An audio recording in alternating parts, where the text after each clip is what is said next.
CFD, we're back again. Hopefully, you guys can hear me this go around. I know that last time it was very quiet. I was don't know what happened, and it was too late. It was released, and we're amateurs at this, and sometimes it's going to show. So that's how it is. Corey, how are you doing? Let's see. I said last week that it was about holding serve, and the ACC did not hold serve. No, it did not. No, it did not.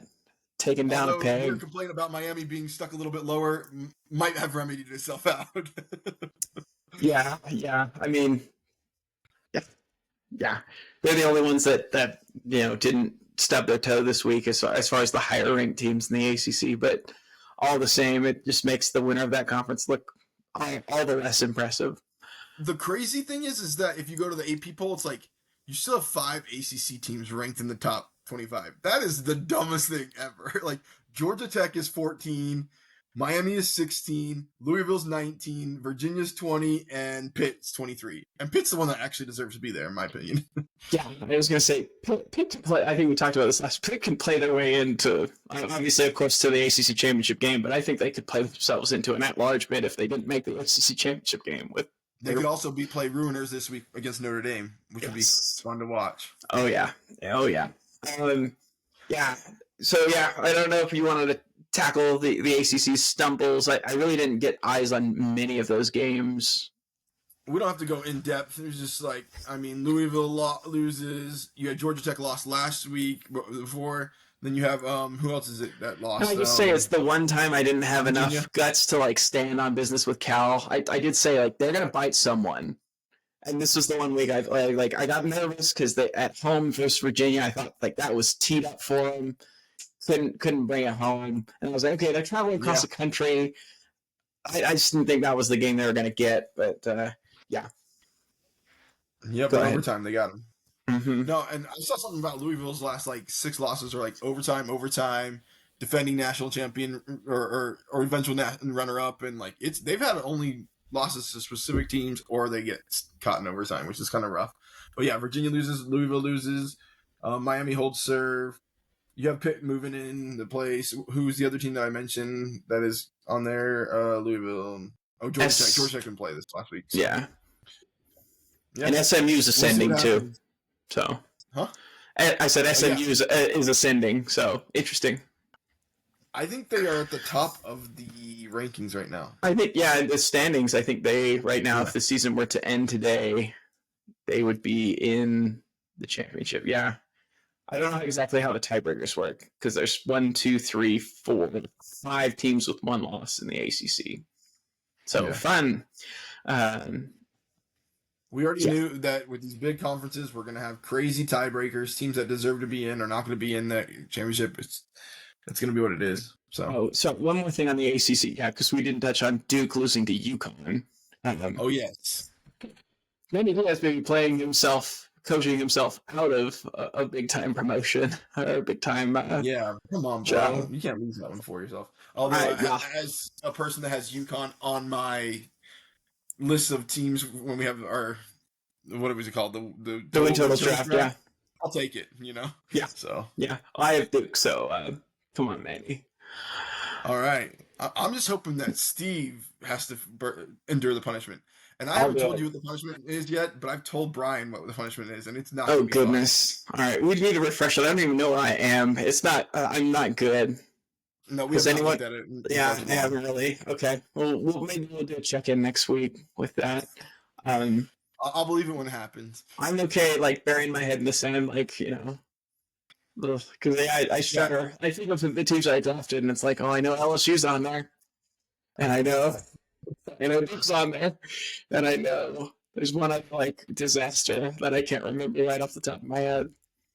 You want to know who I am? So UConn was my first disaster team, and they've kind of turned it around, and Liberty was been a disaster, and they've kind of started to turn it around. On their footing too, yeah.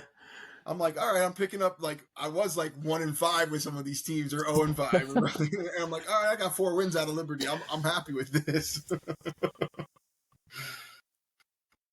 Yeah, I even have to refresh my memory on my roster. Anyways, yeah. Other than the big takeaways, I guess I should be wearing black because I should be in mourning, right? Like, so BYU loses to Texas Tech pretty emphatically, frankly. Like, Yeah. just could not get anything going offensively. Yeah, they just didn't play very well on offense. Yeah, It was an interesting game plan on the fact that you're like, hey, we're gonna make this quarterback beat us with his arm, because we know we can eventually, like, when every time they dropped back into like 8 in coverage or 7 in coverage and only rush 4, they seemed to be able to get home because he couldn't find somebody that was always open. Yeah. And they could get to him because he wasn't mobile. And I was like, I don't know why they didn't do that the whole game, but also. Yeah, I would say like championship effort from the defense for BYU. Again, 3 sacks on the QB in the first half, and not to mention like every like high leverage down, like every like third down, several fourth downs, to force field goals, to force stops. They basically won every single sort of money down, right? Like it felt like that game at halftime, like the offense hadn't done anything, and your defense is giving you a chance, right? You're down 13-0, goal line stand right at the end of the half. 2 forced field goals, including one where it's the is muffed inside the 20, and you force them to only to settle for 3. Championship effort from the defense. I felt like your special teams and your offense sort of let you down. But I will say, like, as I was watching the game, it seemed like some of the strategy was like, okay, we want it to be a low scoring game. And as you saw that your defense was up to the task, it still felt like the offensive game plan was more like, okay, don't let the offense and our freshman QB like make this game out of reach. Like I felt like they played it safe for so long that it ended up they ran out of time, right? Like at some point you're gonna have to cut it loose and let him throw the ball downfield. Like it felt like they weren't willing to abandon the run quick enough to some degree. Like you need to have some balance, but there was a lot more running in a lot of conservative areas when you could have, when it's like, hey, it's 3rd and 12, you need to air out the ball. Yeah, and even when it was throwing the ball, I felt like there was lots of really short throws where it was just like they were so afraid of that pass rush that they didn't even give it a chance to really affect them. Like if that makes sense. Like my thing was like at some point you got to see like make them prove it, right? Like make them prove that pass rush is as lethal as it shows up on paper and in their stats across the rest of the year. Because honestly, looking at it, I may need to rewatch it, but I felt like the offensive line, like it didn't dominate or win. I felt it held its own. I felt they did okay. If anything, I was thinking like the offensive line did all right. Barrett didn't have a good game, right? Like he didn't play great. I think he anticipated pressure a lot of times. Yeah, I think that makes some sense. I think I said this on our discussion last week. Correct me if I'm being like a broken record. One of the things that I had thought that we needed to see from him this week was like if you're going to run, decide to run, pick a lane and go. You couldn't sit there and hesitate, and he did that a lot. He's gotten away with that against other teams that frankly lesser competition, right? You do that against Portland State. You can maybe afraid to do that against Stanford and maybe East Carolina some. Not the best defensive line in the conference, right? No. And so I thought that was part of it, but I also thought like at halftime they were still like, okay, it's 13-0. Like maybe we'll get like a big return on special teams or a turnover that will spark us. And the offensive game plan again still didn't get aggressive enough for me until it was too late, right? Until you're down 3 scores and it's I don't think you're coming back. Well, and the other thing is like BYU has always predicated itself on other teams making mistakes, and to Texas Tech's credit, they didn't go out and win the game, but they didn't make mistakes, right? Yeah, and they took the points when they were there. I mean, you're going into the 4th quarter, it's 19-0, and they've been in the red zone like 4 times and come away with only 19 points. It's like that's probably more than that, probably 5 times and only came away with 19 points. Like that's ridiculous. If I was a coach, I'd be so mad about my offense only getting 19 points in 5 Yeah, and that's the flip side of the coin. Is like if some of those those drive extending downs go differently, it's like that could have snowballed and gotten really ugly if your defense doesn't make those plays, but they did. They bowed up every time they needed to. So disappointing to not have it, be rewarded with a little bit more help from the other phases of the game. But it is what it is. Yep. And your special teams was awful. I mean, I mean, I didn't. Like I think I said on the preview pod, like I don't know what Texas Tech special teams are, but I feel pretty good about BYU's. And it was like, oh, they let you down a couple different times. A missed field goal early. I think I think that one just kind of, again, Four decisions to run it out of the end zone. The muff fine, of course. Lots of blame to go around. I don't think we're really piling on any single one person, but just like. I do think it was funny. I think I heard Chase Roberts talking about, and it's like, yeah, we need to go win the next 3. We're going to go win the next 3, and we'll play them again in the Big 12 championship. It was like kind of like almost like a guarantee a little bit. It sounded like. I was like, oh, all right. Yeah, they're not short on confidence. I do think there's a stretch of tough games still ahead for BYU. You host TCU this week. You're on the road at Cincy the week following, and then you close out the season with UCF. That one I feel a little bit better about than the other two, quite frankly. Kids from Orlando going to traveling cross country to Provo, Utah, end of November, cold weather. That one feels a little bit more comfortable, but like hosting TCU could get dicey. On the road to Cincy could get dicey. Yeah, we'll see. The Big 12 race looks like it's sort of slowly taking shape where it's like, okay, it's Texas Tech is now, I think, the only one-loss team in the conference. Correct me if I'm wrong. BYU also has 1 loss. Oh, that's right. Okay, but they had to that's why they're in the front. So then BYU. So if those two went out, that's it, right? Like that's you have Cincinnati that has 1 loss, but BYU plays Cincinnati, so that's got it. So it's really down to those 3 right now. If the winner of that BYU Cincinnati game is going to have the inside track, but again, like I said, BYU can't be looking ahead to that. They got TCU coming to town. So, yeah. Any other games you wanted to tackle from the week prior? I think we'd be remiss if we didn't talk about the Oregon game. Or the Indiana game. Oh, yeah. What am I doing? Of course. Yes. Which one do you want to do first? Let's talk Indiana. Indiana, okay. Penn State kind of plays a somewhat decent game. Fernando struggled a little bit. But he takes him right down the field for the game-winning touchdown, and there are some great catches by the receivers. Oh, my goodness. All the way down. And the final catch is great. And I mean, it feels like to me, I've heard Heisman Doza or something like that set up quite a bit.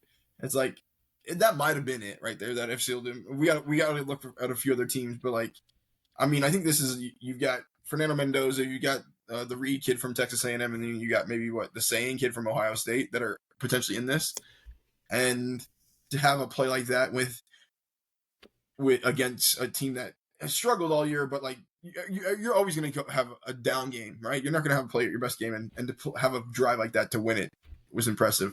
The one thing I was hoping the Lions would win this game when I started seeing the score, because then we'd be like, oh wow, without James Franklin, they're 1-1 in top 10 competition. With the loss to Ohio State, but it didn't happen. So I don't know. Well done. It wasn't the case. Yeah. Well, and I guess we should say this, right? So, like, Penn State obviously is having a disappointing season. That team is not short on talent. Like, that's not the problem.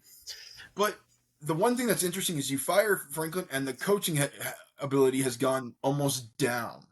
I don't know if you took the morale out of the team, if you took whatever else, because you fired him because the ceiling wasn't there, and your floor is starting to fall out a little bit from your results. I agree, not from a talent perspective, they're not there, but like they're so great. But your results, I mean, he won your first 3 games, and you're on a 6-game skid, and I don't think the last time you lost 6 games in a row was like 1980s or something like that. I don't know. I'm not aware of a losing streak that long for Penn State. I'll look it up. All right. But yeah, all that to say, like, people, I think, were also using it as an excuse to sort of point out that the Hoosiers maybe aren't national title contenders. I would just humbly submit that Oregon also needed overtime to beat Penn State at Penn State. So it's a good team with going through a tough season, but a tough place to play. To me, well done for the Hoosiers. They didn't play their best, but when they needed it, they got it. Yeah, and yeah, the huge Yeah, catch at the end. Oh, yeah. I looked back 2004, okay, so and nice. yeah, not as far along, but still, that's 21 years. One thing I did see, I saw Barstool kind of talk about this, like how perfect positioned that ref was to make that call, and how he made a perfect call. He's like, as much as we dog on refs, like that ref was in the perfect spot, made the perfect call, like, and it was true. It was Yeah, so impressive all around from everyone. I So agree. I will also tack on the camera angles. Perfect to actually get okay, because it looks like his like on first view, I was like I couldn't tell which foot came down first, and I was even the one that goes and bounces like.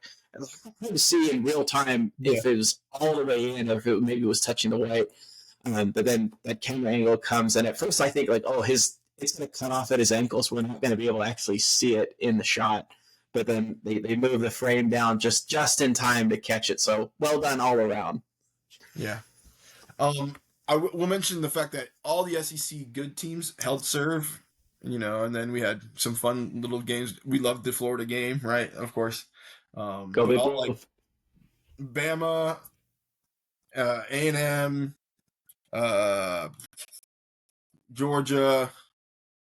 I'm trying to think of all the other ones that I'm thinking off the top of my head that held serve. Ole Bama, Miss yeah, was off, Georgia, Ole right? Miss. There you go. Yeah, Ole Miss. All held serve, and even Vanderbilt against an Auburn team that has talent, right? You never know when Auburn's going to get you or not going to get you. They're going to be in it, have every chance to win a game. They were able to pull it out. So props to the SEC when you needed to be holding serve. You did, and then we jumped to the Oregon Iowa game. Did you watch this game at all? So I didn't watch like every single down of it. We did watch a good portion of it. Let's see. Yeah, it was first of all, it looked miserable to be there. Like, so tip my cap to all the fans that were there and stayed through the game. Um, yeah, I think number one, the weather was yeah cold. I think I don't know if it ever ended up being like sleet or snow. I don't know if I ever really saw that, but like rainy and very cold and windy. And it, tip my cap to anyone who was there. It played, I think, right into Iowa's hands. Like, just kind of, all right, they're gonna be forced to run the football. I know that Oregon likes to run the football, but like they're gonna run the football even more. Passing is just gonna be a challenge. Um, and fortunate for Oregon, it felt like the elements sort of calmed down right at the end for that final drive. Um, to hit the walk off winning field goal. Um, it was a fun game. Like again, really hard fought. I thought Iowa acquitted themselves quite well. I did always wonder if they had enough offense. Like some crucial, like I think it was, yeah, they had a turnover inside the Oregon 17. I can't remember. Somewhere, I think they were in the red zone. Had a red zone turnover, which cost them. And uh, Yeah, yeah, it was. So yeah, I liked that game. It was fascinating to see like what like Oregon I think has had to win in multiple ways. Right, they've had to win a couple of slugfests. They can put up points. I feel like Dante Moore is starting to come to his own. Also, quick shout out like Malik Benson is really good for Oregon. He was really bad for FSU last year. Um, and some of that you could talk point at scheme and development and a few other things like, but like he just flat out dropped passes last year at an alarming rate, and he's made some pretty good catches for Oregon. So, uh, just a quick shout out to him. I feel like he's coming into his own, and it's like all right, that potential is starting to be realized. And I know he's not the primary receiver, but like it's like oh okay, like he's a reliable receiver now, and good for him. yeah. Didn't they have like three receivers injured too? Like, Yeah, so yeah, Corey so Decoria Moore. Moore is out. Kenyon Sadiq, the pass Yeah, catching tight end, they're do it all tight end, but he's a really good receiving weapon. Was also out. Um, and then and are you talking about the? All right, his name escapes me now. yeah. I can't The think the of it off the top five of my the five head. star that's been out most of the year, or if not all the Yeah, year. Okay, yeah. yeah, I'm blanking on his name, but But anyways, you see Oregon up until the last drive runs the ball the entire second half. Did you notice that they have one incompletion in the I second didn't half? realize that. They run the ball the entire second half, and Gary Bryant Jr. Oh no, Evan Stewart is that what you're thinking Yes, of? thank you. That was the one I was. Yeah, Evan Stewart. Yeah. Let's see. But I think I Gary didn't realize they'd Bryant, only thrown the ball one time before that final drive in the second half. That's wild. and I mean Dante had struggled to start off the game. He goes 3 or 4 incompletions and then throws an interception. It's not a good start for him, and he's able to drive down the field to get them in position to score. I mean, kudos to him and kudos to them, but also the fact that they were able to move the ball on this Hawkeye defense. I mean, this Hawkeye defense, if I'm not wrong, I'm trying to look for their team stats real quick. Yeah. Defense. Let me see this. Yeah, I don't see their defensive stats off this part where I'm speaking, but like, I think this team average is like allowing like 87 yards a game, and you ran for 261 yards at 7.3 yards a carry. That's impressive. Yeah, they were opening up holes. Yeah, you only ended up winning 18-16, but props to coming back because I mean Iowa gave themselves a shot right at the end, and it was just a fun game to watch. But the Ducks have now gone in multiple close games and were able to have pulled these games out. I mean, you've beat who was it? I was going to say Penn State close, and then you beat Iowa close. You did lose to Indiana, but you're starting to get yourself a little bit more rugged and needed, and see the toughness that you need from your team before you go into the playoffs. So, yeah, and then you set yourself up to compete for the potential Big 12 or Big 10. Sorry. Yeah, they're gonna need a little bit of help, right? With Indiana and Ohio State both being undefeated, Yeah. but yeah, they'll be right there, kind of at the knocking on the door. But yeah, it's interesting to see what a tiebreaker at all between Ohio State, right? They haven't played Ohio State, but if Ohio State would lose, like depending on who they lose to, how the tiebreaker worked. Yeah, I'm not sure. I don't know how it works. It's one of those things where it's like with these huge conferences, it's annoying to try and have to keep track of all the tiebreakers because I feel like they're different for each conference, and I even still haven't really bothered to brush up on them. But because we all know Michigan might get them at the end, you never know. Well, yeah, that's exactly right. Ohio State, they got to get the monkey off their back. The craziest thing is that we're talking about Ohio State like, oh, they're probably like, I've heard people talk about Ohio State being like, oh, they're going to win back-to-back national titles. Oh, that's the best place to go be, etc. And like, that's probably one of the best coaches, Ryan Day. And if you rewind a year ago, like we were talking about how this dude might get fired because he, similar to James Franklin, because he can't get over the Michigan bar. And now it doesn't matter whether he can get over the Michigan bar because you get into the playoffs and just run through the playoffs, you know?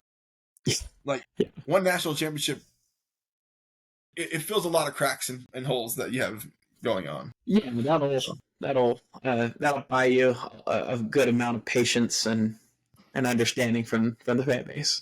Yeah, and also the fact that you've only allowed 65 points all year. I mean, that helps. Yeah, that doesn't hurt. Yeah. Yeah.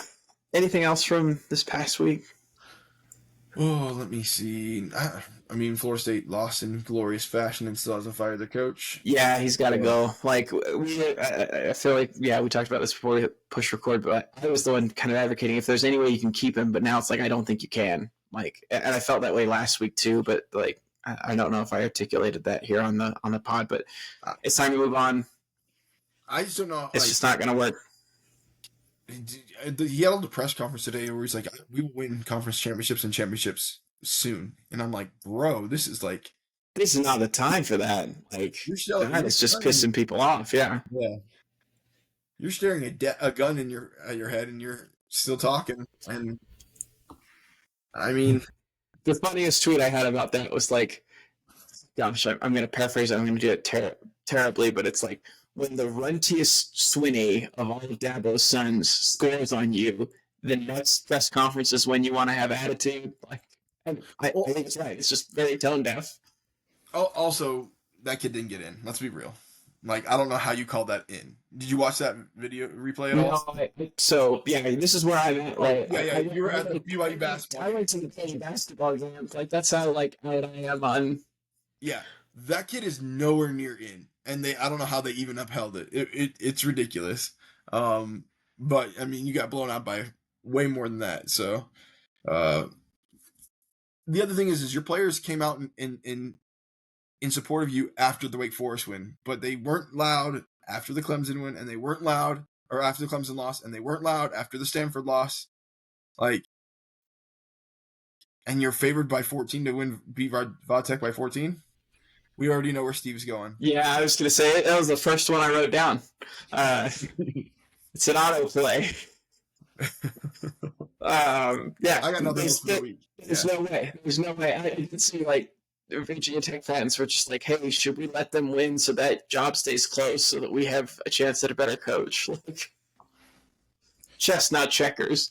The one thing that you do have that you can sell to your potential people next year, be like, "Listen, we're going to give you forever to get this right." Yeah, exactly.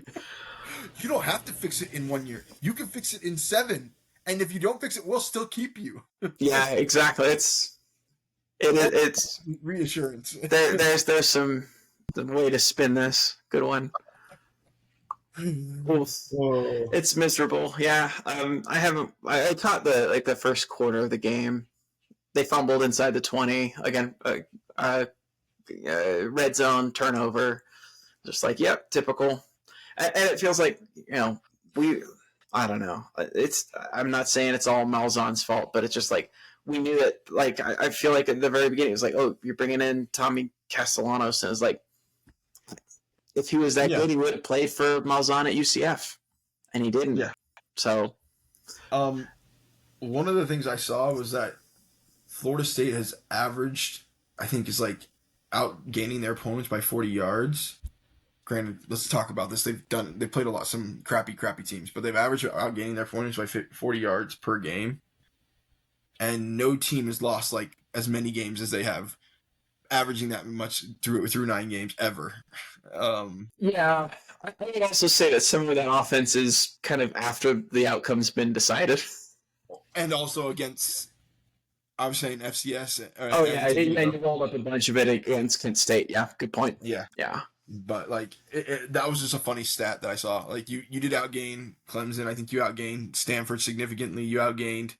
I don't know if you outgained Miami, but you might have outgained Miami by the end because they let you play back into that game ish. And so, but it's a very interesting stat. Like, why can't you get it together? And yeah, critical fouls at critical times, critical penalty or critical turnovers. This team beats itself up. You go into drops. Like, this team is a struggle. They did outgain Miami 404 to 338. Yeah. I'm saying, like, I don't think the only game that I think they haven't outgained a team, I'm trying to think off the top of my head. Maybe Pitt? I don't know. Yeah, maybe Pitt. I'll take a look at that. But yeah, it's not good. It's not going to get better. It's time to move on for everyone's sake at this point. Like, yeah, Pitt outgained them by 60 yards. So okay, cool. And then maybe Virginia, but I don't know off the top of my head. So, but yeah. Anyways, on to next week. Yeah. So. Nope, you outgained Virginia by 74 yards. I don't know. You lose a bunch of games that you outgained your opponent. Yeah. But also, it doesn't help that you don't catch freaking punts either. Like, that's been a problem for 3 years. And it's like, fire your special teams guy. Yeah. It's fire them all, I think, at this point. Defensive ends. So yeah. It's time to move on. Yeah. Tear it down to the studs and try and build back up. Yeah. All right. Next week, let me get the calendar in front of me, or the schedule.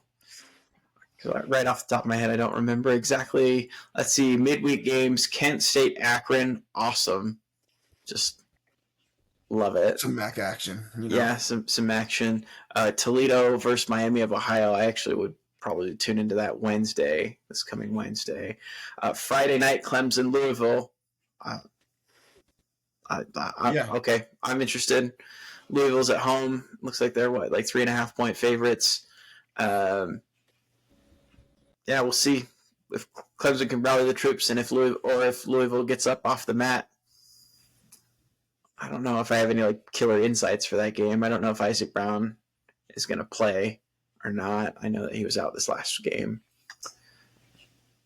but yeah, that'll be one I'll tune into. Minnesota at Oregon is that same night, and I don't know what Oregon's going to show up again. Maybe that was the shot in the arm that we needed for Dante Moore to really kind of, he's played pretty well. There's been pockets where he's not played as well. But that last drive, pretty special. Minnesota's not great. Again, spread's 3 or 4 touchdowns. Yeah, but Oregon hasn't covered the spread in a while, so I know that was the part where I was like, I kind of considered that one as one of my picks, but I'm going to lean. This is not an official pick. I'm going to lean toward Oregon covering that spread. I feel like Minnesota's. I don't pick it because Minnesota's got to travel over there, and that's why I'm like, all right. That's true too. Yeah. And it's a late Friday night, yeah. Yeah. All right, what games on Saturday are you looking at? Definitely Notre Dame, Pitt. Yes.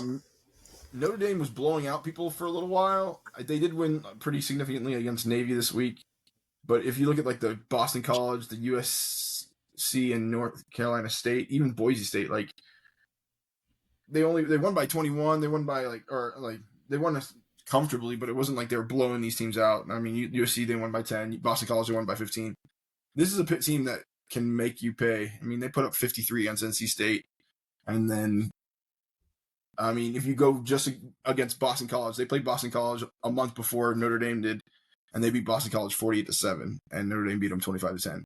Now, I know the transitive property doesn't work or whatever all that crap is, but this could be a potential game. And, I mean, just Pitt's found something with this new quarterback. There's no denying it. So, yeah. The question to me is he ready to handle a defense that's probably the best defense he's faced? Well, I'm sorry, I'm just gonna say that. You had a bye week to get ready for this team too. That's true. Yeah. You might have some trickeration come through too. And but I think. Oh, go ahead. I would say, is it Narduzzi that coaches Pitt? Yeah. Mm-hmm. Who saw this coming? I mean, so they're always 4 or 5 years ago, but yeah, he's been good. I think most people wrote them off just after they lost. Wide receiver that went to USC was one of the first high-profile transfer for money. Yeah, I can think of who you're talking about, but won the Biletnikoff at Pitt and then transferred. Yes, Addison. Thank you. What was his first name? I can't remember. Something Addison. Anyway, but yeah, so after that, it just kind of was assumed, at least by me, that okay, Pitt's just going to slowly taper off. They've got some players. They've got some really good players on that team. Again, Heinschel is kind of a revelation as a freshman at quarterback. They've had some challenges with injuries with Desmond Reed, but even then, they've got a couple of backs that I feel pretty good about.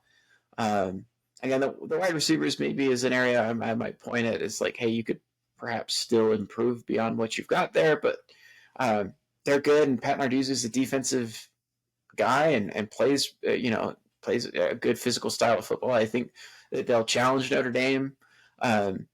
Fascinating one to watch it. If Notre Dame, wins that game and covers the 12+ point spread, that to me is a good feather in their cap. I think Pitt's a pretty good team with this new QB. Yeah, I think you got to be excited if you're Pittsburgh, knowing that you've got that opportunity. But also, did you hear that Narduzzi was we could lose 100-10 in this game and it just doesn't matter? So yeah, part of me is really is he just punting on this one and just getting ready for the ACC games so that he can make the championship and go into the playoffs? I don't know. It sounded like a little bit of a hedge there. So maybe he either knows that they're going to lose by a substantial margin, or maybe he's just hey, trying to get his fan base ready for like, hey, if this game doesn't go our way, everything's still in front of us, which is true. Like that's correct. So maybe it's a lose the battle, try and win the war sort of a deal. I don't know, but fascinated to see this game. Yeah. What other games are you looking at? Well, I'll be in the stands for BOU TCU, so You're going to the late night game, huh? yeah. Well, yeah, it should be fun. We're excited. It's supposed to be pretty cold. I think it's supposed to be in the 40s, and it's just late, so staying warm will be a challenge. But that one's So obviously that one's on the brain. The other one that I'm interested to see is Iowa and USC, because Iowa. How do you bounce back off of looking like you stole the game, right? Like you didn't really have a lead in that game until very late, and then Oregon has that late drive. You're competitive in it, right? It wasn't ever like out of reach, but I'll be honest with you, until they scored, I didn't really believe that they were going to win that game. And I was like, oh my gosh, they're gonna steal this game from Oregon, and then Oregon ripped it right back. So you've got the get up off the mat plus the travel. Southern Cal has an extra day's rest on you because they played Friday night. I like the Trojans, and I like them to take care of business against Iowa. All right. I do. I'm interested to see what happens with Lincoln Riley. If Lincoln Riley ends up moving anywhere, or if he ends up.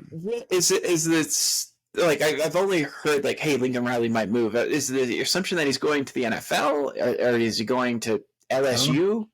I have no idea. And if so, like the question for me is like, okay, you're going to LSU now. Why didn't you go to LSU? When the rumors were swirling that you were going to be there instead of Brian Kelly, right? Like Brian Kelly, that kind of came out of nowhere. And everyone assumed that Lincoln Riley was going to take that job. So it's like, all right, I feel like now you're just a few years behind when you would be potentially have built up to a different. I don't think he's going to LSU. I mean, what does he make? $11 million a year, $10 million a year at USC? Like that money stretches way farther in LSU in Louisiana than it would in Southern California. Yeah, I think that. Yeah, well, that's true. But you also don't have the weather in Southern California. And the expectations don't seem to be there as they are in LSU. That's true. Another game I'm interested in is the Texas-Georgia game. This is Texas' opportunity to put themselves firmly in the mix of the playoff race to get a win. You're coming off, again, a bye week. You're not favored in this game, right? We think Georgia's probably the better team, but you've had some time to get yourself right, to get yourself healthy. Sarkisian could potentially do some trickeration here. That's an official word, by the way. And we'll see what happens. So, like, that one will be fun to watch. You probably miss it because you'll be parking, but Sorry, what? So you'll probably miss it because you'll be parking for the BYU game. Oh, yeah. It'll be a fun one. Yeah, that one I'll have to probably won't be able to watch much of it live. Maybe, like, I like to get to the stadium a little early, so maybe I'll have it just on my phone for a little bit while we're just in the stands prior to the game starting. I don't know. Like, I feel like Georgia's sort of hitting their stride at the right time. So, like, I agree. Like, Sark's going to need to call a pretty good game. His defense is going to need to play really well. I don't know. It's fascinating. I lean Georgia to win. I don't have a pick against the spread there. I think Georgia wins mostly because they're at home. It does feel like Texas in the last couple of weeks has sort of found their footing. Where it looked like they were in free fall, I feel like they would kind of that comeback win against Mississippi State, I think was big. Yeah, but it was a struggle against Mississippi State. Right, but it was like they had to come back in that game. But I feel like if you look at that game in its totality, and then also like the last couple of games, Arch Manning is playing way better than he was in the beginning of the year. He was, but yeah. And then I think the defense has maybe been a little bit spotty. Again, Mississippi State had some things for them defensively, just from their scheme. I don't know that you're going to get that from Georgia. And I think you line up physically a whole lot better with Georgia.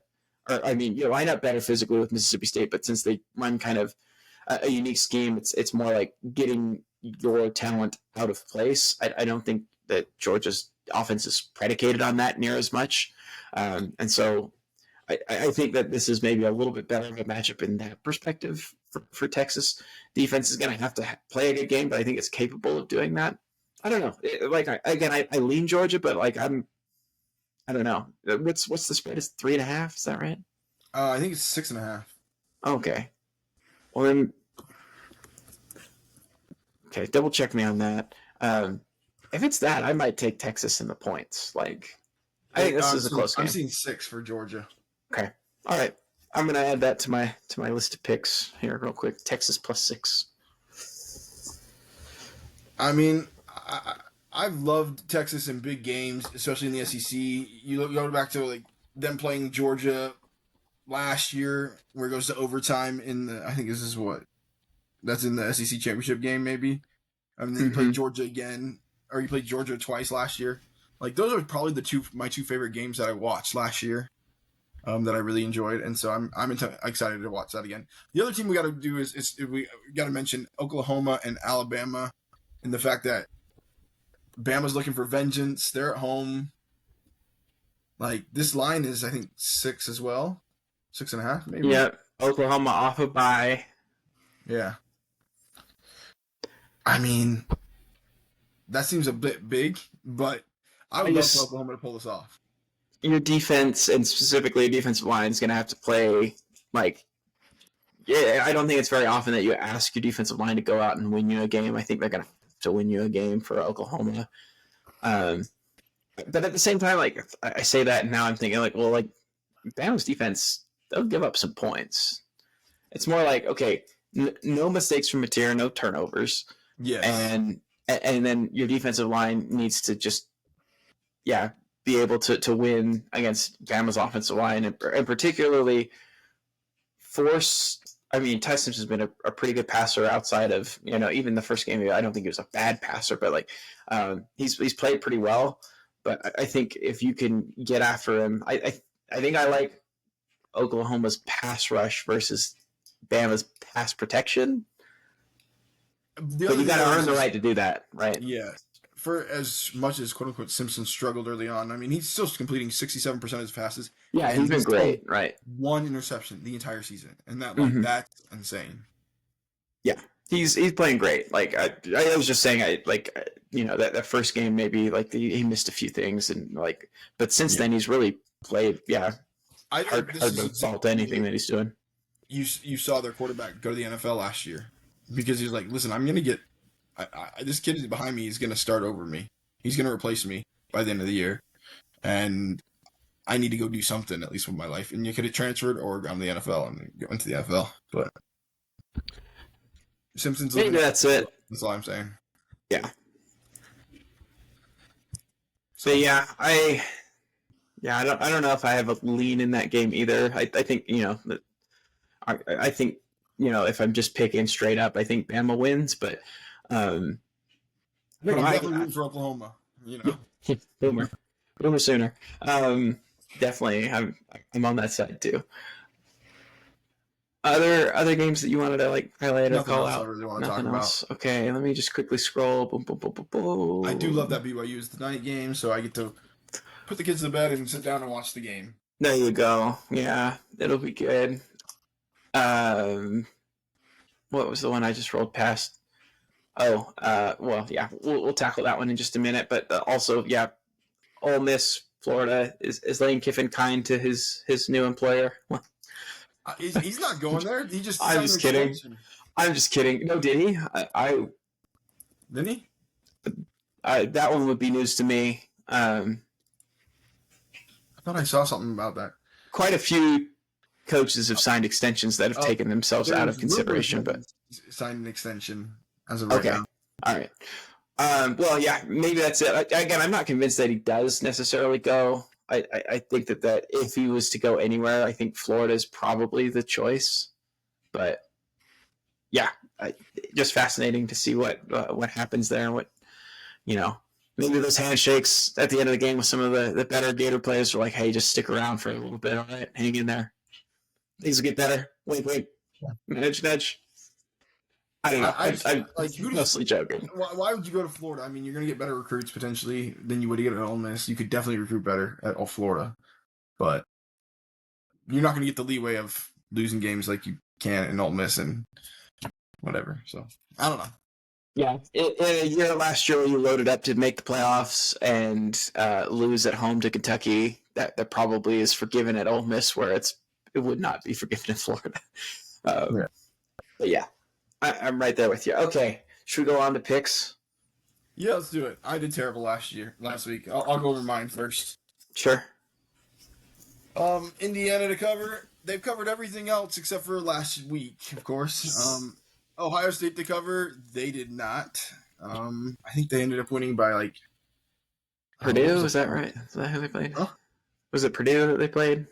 Yeah, they played Purdue. I think they ended up winning by. They're supposed to win by 29.5, and I think they ended up winning by like 24. So it's close, but not enough. Yeah. I picked Duke to cover. They got beat. I picked Miami to cover 28.5. They won by 28. That's what builds the big buildings in Vegas, is that extra half point. Yep. I picked Navy to cover, and they didn't quite hold up their end of the bargain. That third quarter just was rough. 21 points. And then You're telling me. Oregon. Why do you say that? Well, I had done that game. Yeah, that's right. Yeah, 21 Notre Dame points in the third quarter. I thought Oregon would cover. They did not. Even I knew it would be rainy and rough, but I was like, they'll still probably win by a touchdown. Nope. Oregon continues to not cover. And I did have Georgia covering, and thankfully they did. So I go 1-6. Don't follow my picks this week. I've had 3 good years where I've been pretty good, significantly positive. This year I think I'm significantly negative. So this is kind of like recouping. This is why you don't bet, people, Yeah, exactly. None of this is advice. If anything, fade every choice that I've ever made. And you probably guaranteed to make money. Yeah, for this last week, I've got mine right in front of me, so I can recap it. San Diego State -7 at Hawaii. No, they lost the game. I can't. Was it 38-7? They got killed. Yeah, it was not close. Yeah, just totally wrong side of that one. BYU Texas Tech under 52.5 hit for me. That one I felt like. Yep. I just felt so confident in that one. I thought BYU's defense would play okay. I knew that Texas Tech's defense would have the advantage over BYU's offense. Again, I didn't expect it to be just 7 points, but it is what it is. Navy Notre Dame under 56.5. We already talked about that. 21-point third quarter for the Fighting Irish. Ouch. Auburn +6.5 at Vanderbilt. They lose in overtime by 7. Oof. Yeah, but like that. We're covering the spread basically the entire game. Like, I don't think there was a single play until the last play, or until Vanderbilt's. I don't think they ever trailed by more than 7. Oh, maybe they trailed by 7. They did. They trailed by 8. I'm lying. They trailed by 8, and they got a touchdown and the 2-point conversion to tie it up. So there was a point where they were. But again, early on, they're up by 14. Leading by 10. Like, it was feeling like, okay, this is playing out exactly like I thought it would. They would hang tough. I didn't necessarily think they would win, but it's like this is gonna be a field goal game at the end. West Virginia did cover the 6.5 versus Colorado, which also that was kind of a fascinating one at the end. So they had 29-19, and Colorado's driving. And they stall out, and it's like, are they going to go for the end zone? And potentially, they're down 10. So you need a touchdown. So, do you kick the field goal and then try the onside kick, or do you keep trying to score a touchdown? They did end up kicking the field goal when they were stopped on a third down, and I never got the ball back. So I did get kind of lucky in that they didn't continue to try and push for the end zone. And then Clemson -2.5 versus FSU. Yeah, it just felt like they were. That is what it is. Bet against Florida State. It's you would be doing extremely well if you've done that the last 2 years. So anyone that's done it, congratulations. All right, you're up, Steve. Okay. Well, we already know that Virginia Tech +14 at Florida State. Just put it down in pen. You could put it in stone if you wanted to. Yep. Got it. Yeah. Utah -8.5 at Baylor. Utah's killing teams, and now they've got the carrot dangled that they could potentially get an at-large bid to the playoff. I might see that. I thought I saw that line lower. Oh, that line has gone up since within the last hour. Oh yeah. Because I picked Utah at 7.5. Okay. I Oh, we have to to take me 8.5, I guess. that's not a key number for me. So like I'll just like again I'm not a gambling sharp, but it's just like yeah I think they're probably going to win that one by at least 14, maybe 17 points, and who knows, it could snowball. I think Baylor ends up moving on from Bay Miranda. Like I think that ship has sailed. Yeah. So this might be the nail in the coffin. Wisconsin plus 29.5 at Indiana.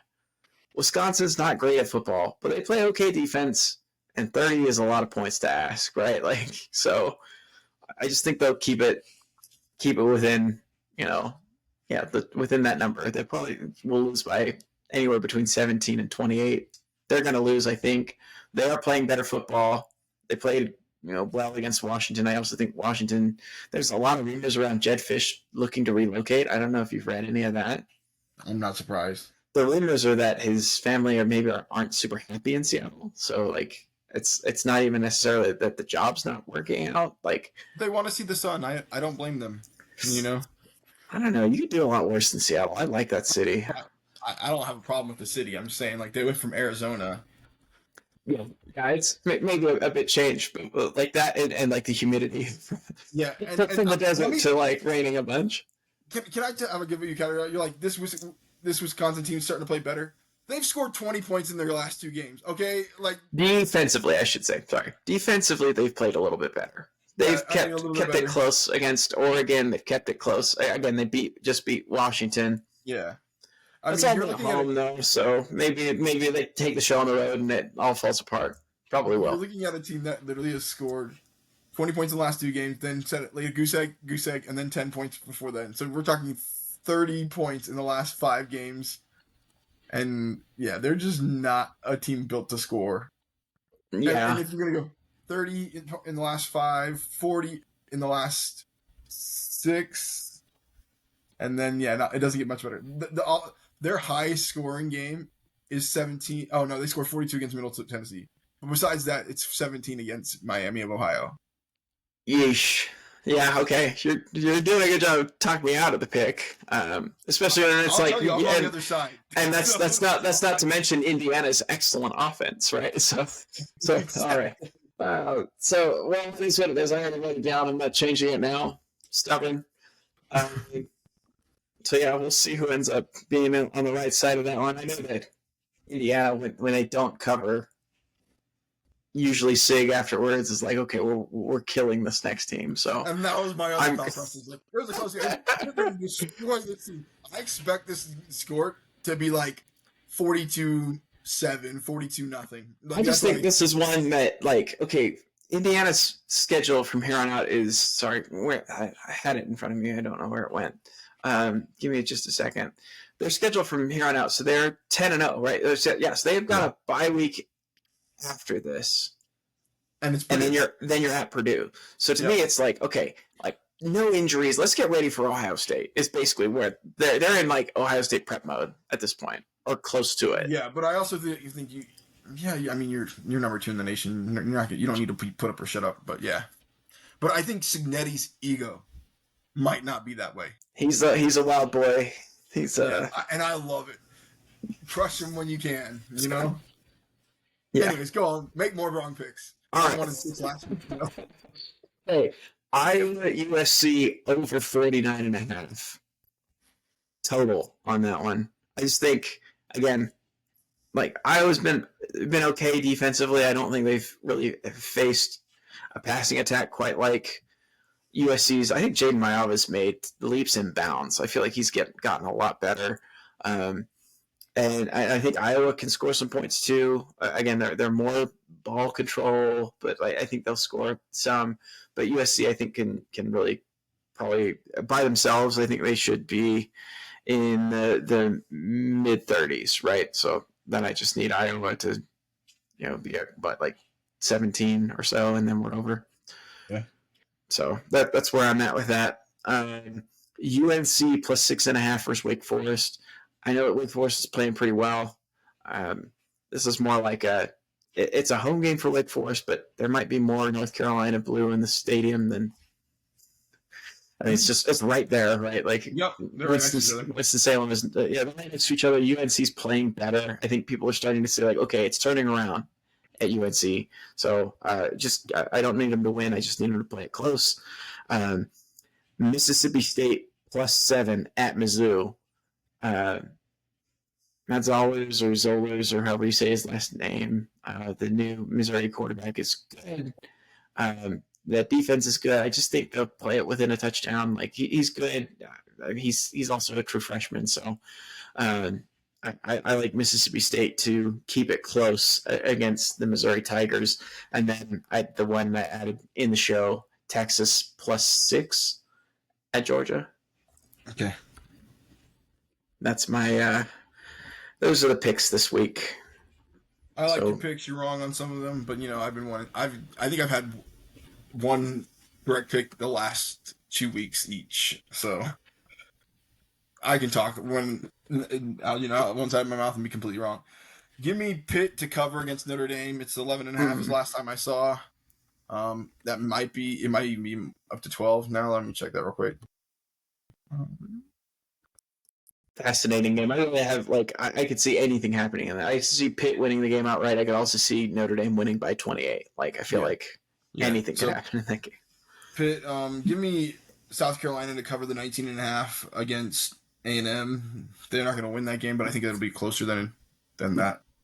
Give me Indiana to cover the 29.5 versus Wisconsin. If I can get a 32-0 win, I'm happy about it. I think there's a chance that could be 42-10. BYU, give me BYU 4.5 versus TCU. I think this BYU team is going to be out for blood a little bit. I don't think that they have a killer game plans. They kind of rely on teams to beat themselves, and teams have done that except for Texas Tech. And we'll see what they can do. But it's a night game. The Cougs don't lose at home at Lavelle at night, so. But yeah, that's the recipe for the bounce back, right? It's like it's late at night and all of that, but I see why the line is what it is. It's a letdown spot. TCU, I mean, they're a team that's good, but it's also just like they kind of strange fits and starts where it's like that offense is lethal one week and then almost absentee the next, and so they're just so volatile. It's hard to know which TCU is going to show up. Yeah, but I would bet late night it'll be a packed stadium. It's a sold out crowd. Again, it would probably be even more amped if they'd be coming off a win. But BYU is playing with house money this year. The second year starting quarterback was de facto dismissed from the team. I think the expectations for fans were okay, well, let's get to a bowl game, right? And it's we did that in the first 6 games. So, and I'll sit there and say, not to besmirch Retzloff's name, but I've watched him at Tulane. I watched him last year, and I watched Bear this year, and I think I'd rather have Bear because I think you're upgraded. I think you're right. I think you're right. Retzloff sometimes was just not accurate at all, and you don't see that from Bear, where it's where the heck is he throwing that ball? Mm-hmm. And so, anyways. Give me North Texas minus 18.5 at UAB. I'm loving this North Texas team. I'll continue to ride them. I also had Utah at Baylor. I don't love that it's at Baylor. If it was at home, I'd be a little bit happier, but I still think this Utah team they see a glimmer of hope. And that's what I was saying. They've got that carrot out in front of them. They're not going to let it go. And then give me UCLA to cover the 32.5 against against Ohio State. Oh, let me see this real quick.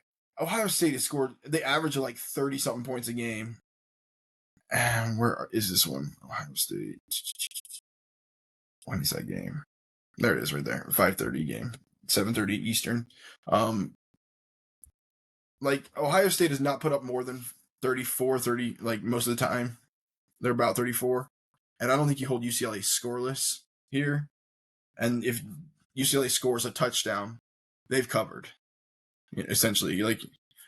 And I just don't see them covering for that. And I don't think they've covered the last 2 weeks against Penn State or Purdue. So it's a good team. Their defense is great, but they're not going to beat a team by 30 right now, in my hope and opinion. So give me that UCLA. Knowing that, I went 1-6 last week, so bet against all of it and make some money. Yeah. Like Steve said. Yeah. With me, my track record speaks for itself. So, Man, anyway, I'm bad this year. I'm bad. Like last few years, I've been pretty good. So. You had a good year last year, Steve. Yeah, I did. I was on the right side of the positive side of 500. Yeah. By only a couple games, but I'll take it. Yeah. All right. Anything else? Nope. Let's go to bed. All right, let's do it. Thanks for listening, everyone. Hopefully you can hear me again. Appreciate the patience with the audio. I got to sneeze, so I'm going to stop recording. See ya.